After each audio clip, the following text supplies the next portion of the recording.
Ah, salamat. Bakit? May masakit ba sa inyo, Nay?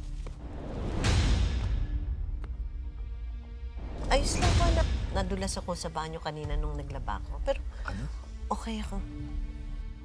Oo. Tinulungan ko nga si Nay Alma eh. Sobrang dami niyang labahin kanina. Ayun. Bakit hindi nyo agad sinabi sa akin kanina? Paano, Nay, kung nadulas ka doon, mabagok ang ulo mo?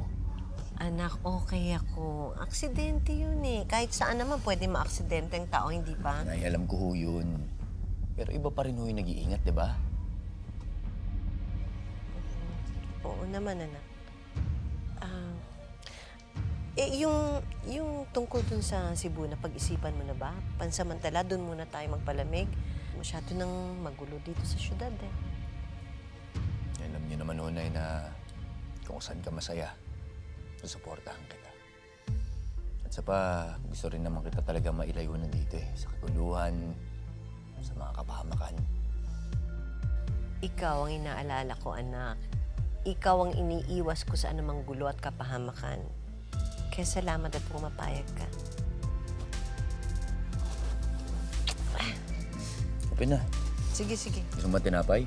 Hindi na. Go.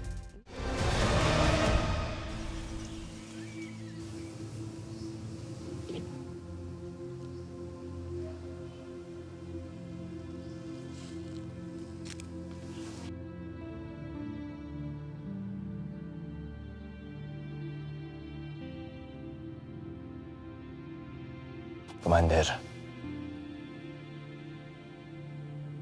tapos na.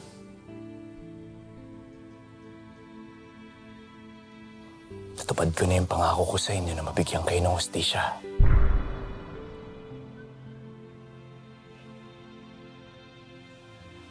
Anak, masaya ako para sa'yo. Pero papaalalahanan lang kita, ha? Dahil sa mission mo, nakagawa tayo ng mga kaaway. Yung mga taga-palangga, sina Kapitana Babes, galit sila sa atin. Alam nila na kaya sumugod ang Golden Scorpion sa palangga. Eh dahil sa away yun ang tatay mo at ang kapatid mo. Hindi ko rin ho sila masisisi, Nay. Pero hindi ka nila dapat husgahan. At hindi nila dapat nating hayaan na si Senator William ang umangkin sa tagumpay ng pagbagsak ng sindikato. Nay,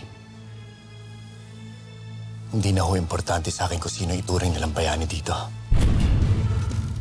Dahil kontento na ho ako, nakakatulong ako sa kapwa ko. Bilang si Black Rider. Itutuloy mo pa rin ba ang pagiging Black Rider mo, anak? Hindi na lang ho personal ang laban na to, Nay. Alam ko na maraming pa nangangailangan ng tulong ko. Anak, baka pwedeng time out muna. Pwede pang huminga muna tayo. Magpahinga ka o punta tayo ng Cebu pansamantala. Tuta, wala ka pa ng mga malaking kalaban.